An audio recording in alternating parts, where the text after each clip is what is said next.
दोस्तों, पॉलिटिक्स से जुड़ी हुई दो घटनाएं हैं और दोनों घटनाओं में कैसे विपक्षी दल फंसे हुए हैं, मैं आज इस वीडियो में बताऊंगा। पहली, जो इंडी गठबंधन का जो मीटिंग हो रहा है उस पे, और दूसरा जो राम मंदिर के इनविटेशन आ रहा है विपक्षी दलों के पास, उसके ऊपर।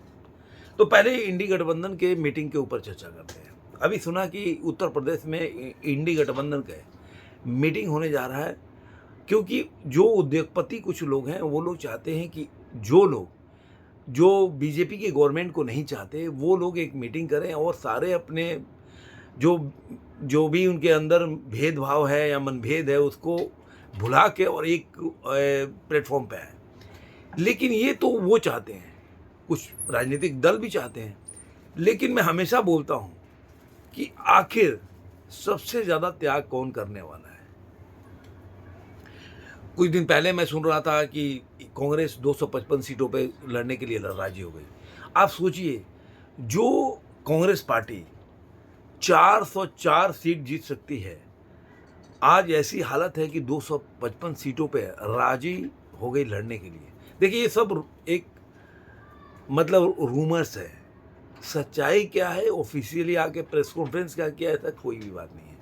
अभी आ रहा है कि कल आम आदमी पार्टी और कांग्रेस से मीटिंग है कि वो कौन सा कितने सीट पे लड़ने जा रहे हैं और सीट शेयरिंग के फॉर्मूला में कौन कितना कंट्रीब्यूट कर रहे हैं या कितना सीट छोड़ने जा रहा है, कौन किसको कितना सीट देने जा रहा है। ये सब कल की मीटिंग में डिसाइड होगा। आज के मीटिंग में कुछ भी नहीं हुआ। आज ही के उत्तर प्रदेश से एक खबर आ रही है कि मायावती जो है वो अखिलेश यादव के बारे में या उनकी पार्टी के बारे में बोल रही हैं कि अगर वो मेरे से क्षमा मांग ले और वो शर्त पे तैयार हो जाए कि मायावती मतलब सबसे बड़ी दलित चेहरा इंडिया के, या उनको प्रधानमंत्री के रूप में प्रेजेंट किया जाए, तो वो इंडी गठबंधन में आने को तैयार है। कांग्रेस इसके लिए प्रयास कर रही है, लेकिन जो मायावती के जो भी बीएसपी के पार्टी के लोग हैं या प्रवक्ता हैं वो बोल रहे हैं कि कांग्रेस जो है उसका कोई वजूद उत्तर प्रदेश में नहीं है, केवल समाजवादी पार्टी का वजूद है और बीएसपी का वजूद है। कांग्रेस को सीट देने का मतलब कांग्रेस को फायदा पहुंचाना। तो ये देखिए, लड़ाई शुरू हो गई इनकी। सब एक दूसरे पे खेलने के लिए तैयार हैं। वैसे ही अखिलेश यादव भी बोल रहे हैं कि मायावती के साथ मतलब बीएसपी के साथ जाने का क्या मतलब है, कोई उसका वजूद नहीं है। तो वो भी मायावती के साथ इनडायरेक्टली जाना नहीं चाहते। कोई भी व्यक्ति नहीं चाहता, कोई भी पार्टी ये नहीं चाहता कि उनकी मौजूदगी या उनके क्षेत्र में कोई और मौजूदगी बना ले या किसी और दल का पैठ बैठे। चाहे वो कांग्रेस, अगर कांग्रेस को सीट देती है तो समाजवादी पार्टी को भविष्य में कांग्रेस से ही सामना करना पड़ेगा, क्योंकि बीजेपी का एक अपना वोट बैंक है। बीजेपी का वोट बैंक कभी भी ना अखिलेश यादव को जाएगा, ना कांग्रेस पार्टी को जाएगा, ना बीएसपी को जाएगा, बल्कि इनके वोट ट्रांसफर हो सकते हैं लेकिन उनके नहीं होंगे। तो जो भी मजबूत होगा विपक्षी पार्टी में, वो एक दूसरे के वोट को काटेगा। इन फ्यूचर अगर जो आदमी भविष्य को लेके चिंतित होगा, भविष्य की वजह से राजनीति करता होगा, वो उसको ये लगेगा कि मैं किसी के साथ भी अगर शेयर करूंगा, सीट शेयरिंग करूंगा, कर को वो ताकत होती है, उसका वोट परसेंट बढ़ जाता है, तो वो मेरे लिए खतरे की घंटी होगा। बीजेपी नहीं होगा, ये हर कोई सोचेगा, हर पार्टी सोचेगा। आज मायावती का जो वोट शेयर है वो 12.5% के आसपास है।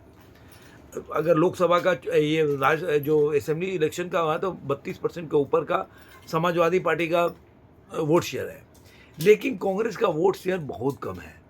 तो वो कोई भी अगर कांग्रेस को देता है तो एक को उसको लगेगा कि मुस्लिम जो वोट बैंक है वो धीरे धीरे डिवाइड होंगे, और अगर डिवाइड होंगे तो फिर जिसके तरफ जाएंगे वो पार्टी मजबूत होगी, या वो एक बोल सकते हैं कि एक उनका ऑप्शन बन सकती है।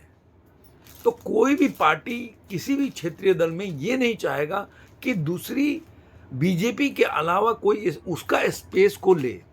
यही लड़ाई आपको बिहार में भी मिलेगी, हर जगह मिलेगी।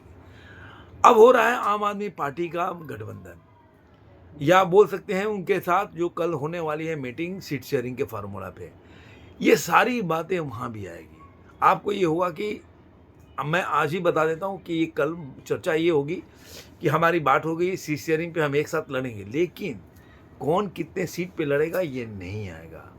आप देख लीजिएगा, ये लोकसभा चुनाव तक ऐसे ही ये सबको, जनता को ये मलाई खिलाते रहेंगे, टॉफियाँ देते रहेंगे कि हमारा बातचीत चल रहा है। जब मल्लिकार्जुन खड़गे आज ही के भाषण में बोल रहे हैं कि मैं 545 सीट पे कांग्रेस लड़ने के लिए तैयार है, तो आप सोचिए कि वो विपक्ष के या इंडी गठबंधन या इंडिया अलायंस के गठबंधन को क्या मैसेज दे रहे हैं कि हम अकेले जाने के लिए तैयार हैं। मतलब हम हर जगह अपना पैड बना रहे हैं और हर जगह तैयारी कर रहे हैं।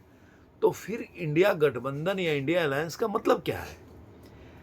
अगर आप सबसे बड़ी पार्टी कांग्रेस है इंडिया गठबंधन में, वही इस तरह की भाषा का प्रयोग कर रही है कि भाई, या इनडायरेक्टली थ्रेटनिंग कर रही है कि हम अकेले जा सकते हैं, तो फिर उस गठबंधन का वजूद क्या होगा, उसका भविष्य क्या होगा, उसका फ्यूचर क्या होगा? कुछ भी नहीं। ऐसा ही बिहार में है। अब ममता बनर्जी का और कांग्रेस का 36 का आंकड़ा, जो अधीर रंजन चौधरी और ममता बनर्जी का बंगाल में आपको डेली नया स्टेटमेंट देखने को मिलेगा। आज भी बोल रहे हैं अधीर रंजन चौधरी कि बंगाल में राष्ट्रपति शासन लगा देना चाहिए। अगर ऐसी भाषा का प्रयोग करने के बाद दोनों पार्टियां एक प्लेटफॉर्म पे कैसे आएंगी, ये एक बहुत बड़ी बात है दोस्तों। दूसरा कहानी है राम मंदिर। राम मंदिर एक ऐसा सब्जेक्ट हो गया है, या बोल सकते हैं ऐसा भाग्य हो गया है कि अगर जिसको निमंत्रण मिला है, अगर वो जाएगा तो मुस्लिम वोटों को दुख होगा, या मुस्लिम वोट को वो अपने से अलग करेगा। और जो नहीं जाएगा तो आज के टाइम में बीजेपी इसके लिए पूरी तरह से भुनाने का प्रयास कर सकती है। देखो, ये हिंदू के खिलाफ या राम मंदिर के खिलाफ है, पहले भी थे, आज भी हैं। आप देखते होंगे कि कई जितने भी पार्टियां विपक्षी दल में हैं, उनके राम मंदिर पे बिल्कुल अपने ही दल में कई मत आ रहे हैं, कई अपने अपने, और एक ही व्यक्ति के।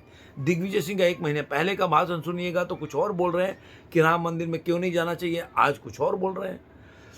तो एक पार्टी में अलग अलग नेताओं के अलग अलग भाषा तो है ही, या स्टेटमेंट तो है ही, उसी नेता का टाइम पीरियड में अलग अलग भी स्टेटमेंट है। तो ये राम मंदिर के लेकर उनमें बहुत ही कन्फ्यूज़न है।